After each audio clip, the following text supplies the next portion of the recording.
এই মোদি অমিত শাহ জামানা থেকে শুরু হয়েছে যে কারোর মুখ বা কারোর নাম প্রজেক্ট করা হবে না, বিজেপি এখানে সিম্বল, তাই কোনো বিরোধিতা নেই, যাকে নির্বাচন করে টাকা হবে বা টানা হবে সেই হবে মুখ্যমন্ত্রী।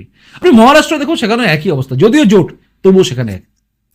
তো এইরকম যে নির্বাচনের স্ট্র্যাটেজি আছে, সেই স্ট্র্যাটেজি কিন্তু পশ্চিমবঙ্গের ক্ষেত্রে চেঞ্জ হতে চলেছে। বিজেপির বরিষ্ঠ নেতা একদা রাজ্যপাল থাকা এবং এই রাজ্যের সভাপতি থাকা, রাজ্য সভাপতি থাকা তথাগত রায়ের একটা টুইট দেখে তথাগত রায় একটা টুইট করেছেন, মানে এক্স স্যান্ডেলে পোস্ট করেছেন, এবং সেই পোস্টটা আপনারা দেখছেন। এই পোস্টে তিনি বলেছেন যে মুখ্যমন্ত্রী হিসেবে প্রজেক্ট করবে, যেটা খবরে প্রকাশ হয়ে পড়ে ঠিক হলে ভালো হবে, মানে তিনি যেটা ছাড়ে ছুড়ে বুঝিয়েছেন যে এটা হওয়া দরকার আছে, এটা হওয়া ভালো হবে।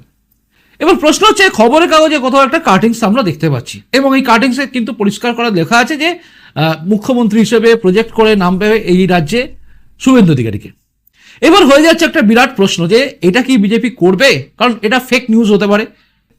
বিভিন্ন ঘাত প্রতিঘাত বলছে যে বিজেপি কিন্তু কিছু কিছু ক্ষেত্রে এই স্ট্র্যাটেজিও নিয়েছে।